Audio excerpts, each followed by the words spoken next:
السلام علیکم ورحمۃ اللہ وبرکاتہ۔ اعوذ باللہ السمیع العلیم من الشیطان الرجیم من حمزہ ونفخہ ونفثہ۔ بسم اللہ الرحمن الرحیم۔ امن یجیب المضطر اذا دعاہ ویکشف السوء ویجعلکم خلفاء الارض االہ مع اللہ قلیلا ما تذکرون۔ کون ہے جو بے بس پریشان حال لاچار کی فریاد رسی کرتا ہے، اس کی دعا کو قبول کرتا ہے جب وہ اس سے دعا کرتا ہے، اور اس کی تکلیفوں کو پریشانیوں کو دور کرتا ہے؟ اور کون ہے جو تم کو زمین میں جانشین بناتا ہے؟ کیا اللہ تبارک و تعالیٰ کے ساتھ بھی کوئی معبود ہے؟ تم لوگ بہت کم نصیحت حاصل کرتے ہو۔ محترم سامعین کرام، سورۃ النمل سورہ نمبر 27 اور اسی سورت سے آیت نمبر 62 ابھی آپ کے سامنے تلاوت کی گئی۔ اللہ کی توفیق سے آیت کریمہ کا ترجمہ بھی آپ تمام کی خدمت میں پیش کیا گیا۔ سامعین کرام، اس آیت کریمہ میں اللہ تبارک و تعالیٰ نے انسانوں کو یہ تنبیہ فرمائی ہے،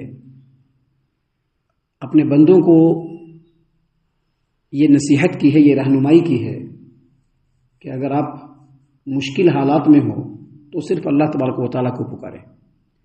اس کا یہ مطلب ہرگز نہیں کہ باقی وقتوں میں غیروں کو بھی پکارتے رہیے، اپنے بزرگوں کو پکارتے رہیے، اپنے ولیوں کو پکارتے رہیے، نہیں، ہر وقت تو اللہ سے ہی دعا کرنا ہے، لیکن جب مصیبت میں پہنچے تو اسپیشلی اللہ تبارک و تعالیٰ سے دعا کیجیے۔ اور یہی تعلیم نبی کریم صلی اللہ علیہ وسلم نے بھی دی ہے، اور یہی تعلیم ہم انسانوں کے لیے اس کے روح کی غذا کی حیثیت رکھتی ہے۔ مشرکین مکہ جو اللہ تبارک و تعالیٰ کو چھوڑ کر اللہ تبارک و تعالیٰ کے ساتھ سینکڑوں دیوی دیوتاؤں کو بھی پکارتے تھے، وہ بھی جب کسی مصیبت میں پھنستے تھے تو تمام دیوی دیوتاؤں کو بھول جاتے تھے اور صرف اللہ تبارک و تعالیٰ کو پکارتے تھے۔ دیکھیے اللہ تبارک و تعالیٰ نے قرآن کریم سورہ بنی اسرائیل آیت نمبر 67 میں فرمایا، وَإِذَا مَسَّكُمُ الضُّرُّ فِي الْبَحْرِ ضَلَّ مَن تَدْعُونَ إِلَّا إِيَّاهُ۔ جب تم لوگ سمندر میں ہوتے ہو، دریا میں ہوتے ہو، کشتی پر سوار ہوتے ہو اور تم کو کوئی تکلیف پہنچتی ہے، مطلب ڈوبنے کا بالکل اندیشہ ہو جاتا ہے کہ اب ڈوب جاؤ گے، تو اس وقت اللہ کو چھوڑ کر جتنے بھی تمہارے معبود ہیں سب گم ہو جاتے ہیں، کوئی تم کو یاد نہیں آتے، صرف رب العالمین یاد آتا ہے۔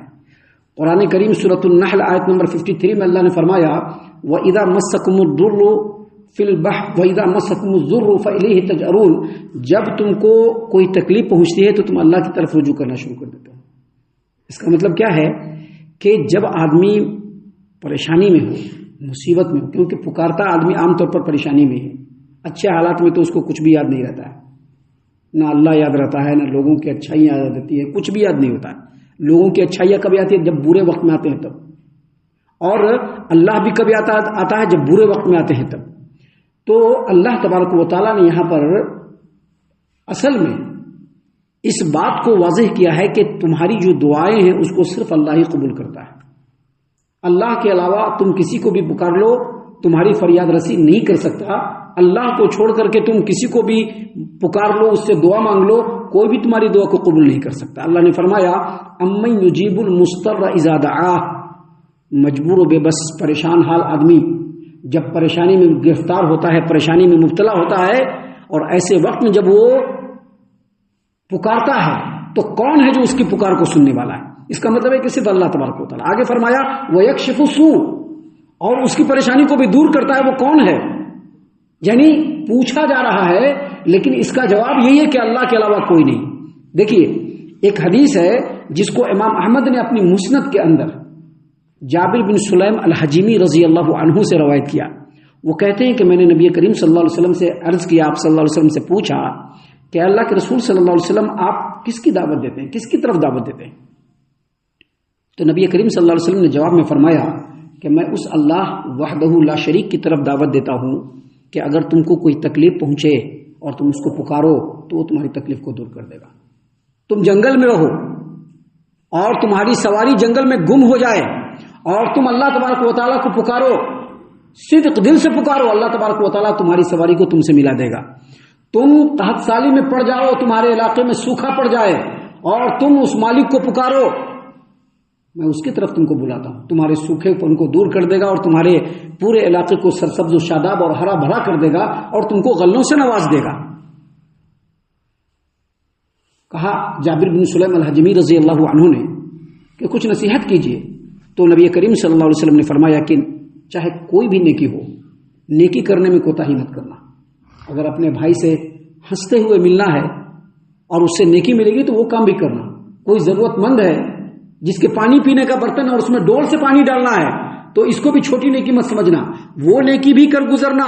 اور دیکھو اپنا یہ جو کپڑا ہے تہبند پائجامہ جو نیچے ہوتا ہے اس کو آدھے پنڈلی تک رکھنا،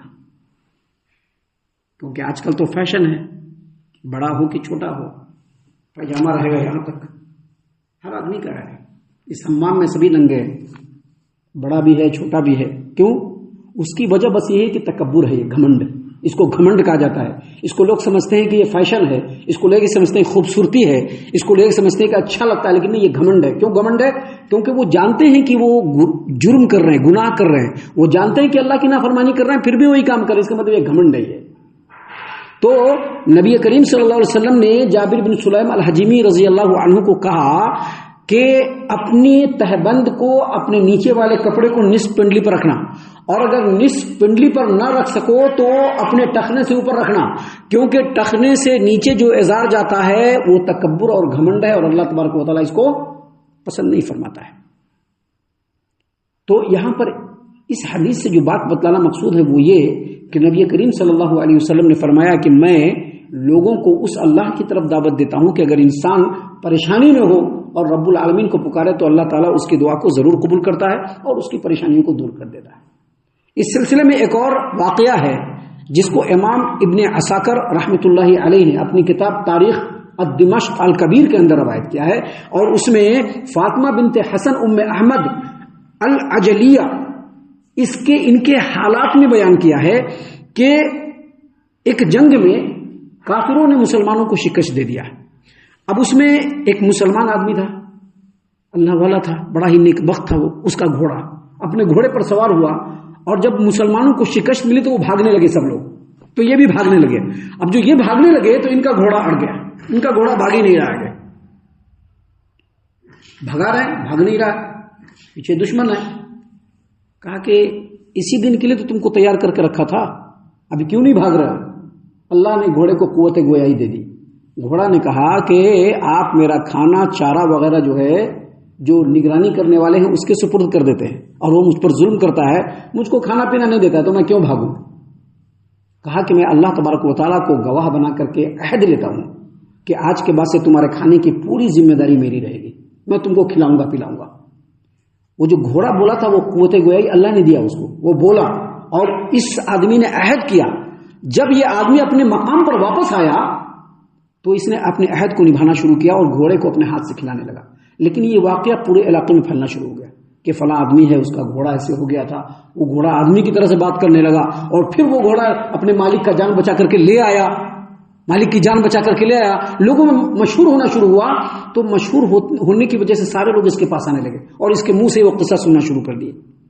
یہ واقعہ پہنچتے پہنچتے پہنچتے پہنچتے شاہ روم کے پاس پہنچ گیا. شاہ روم جو عیسائیوں کا بادشاہ تھا اس کے پاس پہنچ گیا. اس نے کوشش کیا کہ اس کو کیسے بھی کر کے ادھر لا جائے، کیونکہ یہ بڑا اللہ والا ہے، یہ رہے گا تو اس قوم کو ہرا نہیں پائیں گے. اس نے ایک مرتد آدمی کو اس کے پاس بھیجا. وہ مرتد آدمی پہلے مسلمان تھا، بعد میں مرتد ہو گیا. اب اس کے پاس آیا، کہا کہ دیکھیے میں اور میری قوم کے لوگ اسلام کے بارے میں اچھا خیال کرتے ہیں، ہم لوگ چاہتے ہیں کہ پھر اسلام میں آ جائیں.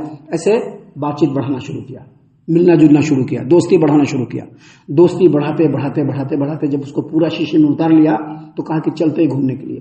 گھومنے کے لیے دونوں نکلے. ادھر پہلے سے ہی شاہ روم نے ایک آدمی کو طے کر دیا تھا کہ فلاں مقام پر اس کو لے کر کے آنا اور اس کو گرفتار کر لیں گے.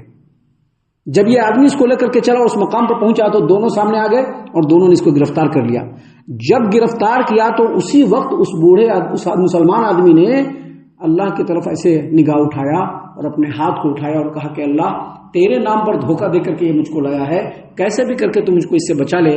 اس آدمی کا بیان ہے کہ اسی وقت دو درندہ نمودار ہوا اور اس کو پکڑا ان دونوں کو، اور یہ آدمی جان بچا کر کے اپنے گھر چلا آیا. اللہ تبارک و تعالیٰ نے اسی بات کو یہاں پر بیان فرمایا.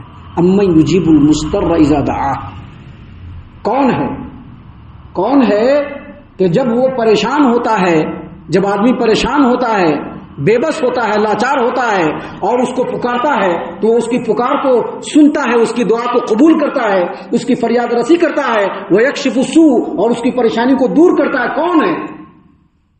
جواب کیا دیں گے؟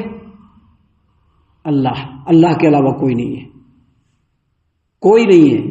کوئی اگر اپنے بزرگ کو، اپنے اولیاء کو، اپنے اکابر کو سمجھتا ہے کہ ہم اگر پریشانی میں پڑیں گے اور ان کو آواز لگائیں گے اور وہ آ کر کے ہم کو بچا لیں گے تو یہ شرک ہے. اور اللہ تبارک و تعالیٰ نے آگے فرمایا وَيَجْعَلُكُمْ خُلَفَاءَ الْأَرْضِ، اور کون ہے جو تم کو زمین میں جانشین بناتا ہے؟ زمین میں جانشین بناتا ہے کیسے؟ آج ہم لوگ جو یہاں پر بیٹھے ہوئے ہیں، آج ہم لوگ اپنے پہلے والوں کے جانشین ہیں جو گزر چکے ہیں، اور ہم لوگوں کے بعد یہ جو آنے والی نسل ہے وہ جانشین بنے گی. یہ کون بنا رہا ہے؟ اللہ تبارک و تعالیٰ. مسلمانوں کی خلافت تھی، مسلمانوں کی خلافت جہاں ہے، آج جو جہاں پر خلافت کر رہا ہے، حکمرانی کر رہا ہے، کل اس کی حکمرانی رہے گی؟ نہیں رہے گی. ہے کہ نہیں؟ نہیں رہے گی. ایک زمانے میں اسی ملک کے اندر ایک پارٹی ہے کہ نہیں، کتنا سیٹ لایا کرتی تھی. آج اس کی حکومت نہیں ہے. کل کسی اور کی حکومت آئے گی کہ نہیں آئے گی؟ یہ بنانے والا کون ہے؟ اللہ تبارک و تعالیٰ. ایک زمانے میں ہٹلر پورے جرمنی پر راج کرتا تھا. آج جرمنی میں ہٹلر کا نام و نشان نہیں ہے. نہیں ہے. تو اللہ تبارک و تعالیٰ نے فرمایا کہ کون ہے جو مجبور، بے بس، لاچار، جب وہ اس کو دعا کے لیے پکارے تو اس کی دعا کو قبول کرے اور اس کی پریشانی کو دور کرے. اور کون ہے جو تم کو زمین میں جانشین بناتا ہے؟ الہ مع اللہ، کیا اللہ کے علاوہ بھی کوئی اللہ کے ساتھ اس کام میں شریک ہے؟ اگر تم کہو گے نہیں تو پھر اللہ تبارک و تعالیٰ کے علاوہ کسی کی عبادت نہ کی جائے، صرف اللہ کی عبادت کی جائے. اللہ نے پھر فرمایا قلیلا ما تذکرون، تم لوگ ان باتوں پر غور نہیں کرتے ہو، بہت کم نصیحت حاصل کرتے ہو. ان باتوں پر غور کرو، نصیحت حاصل کرو اور اللہ کے علاوہ کسی دوسرے کی عبادت مت کرو. ابھی آگے اور بھی باتیں ہیں جو اللہ تبارک و تعالیٰ نے بیان فرمائی ہے، جس کو انشاءاللہ کل اور کل کے بعد کے درس میں ہم آپ کے سامنے پیش کریں گے. ہم اللہ سے دعا کرتے ہیں کہ اللہ تعالیٰ ہم تمام کو ان تمام باتوں کے اوپر خوب غور و فکر اور تدبر کرنے کے ساتھ ساتھ ان باتوں پر عمل کرنے کی بھی توفیق عنایت فرمائے. آمین. اللہ تعالیٰ ہم تمام کو صحیح معنوں میں پکا سچا مومن مسلمان بنائے، اللہ اور اس کے رسول صلی اللہ علیہ وسلم کی اطاعت و فرما برداری کرنے والا بنائے، صحابہ کرام رضی اللہ عنہم کے طریقے پر چلنے والا بنائے، جنت الفردوس میں جگہ عطا فرمائے. اے اللہ ہم تمام کو جہنم سے پناہ دے. اے رب العالمین ہم تمام کو جہنم سے پناہ دے.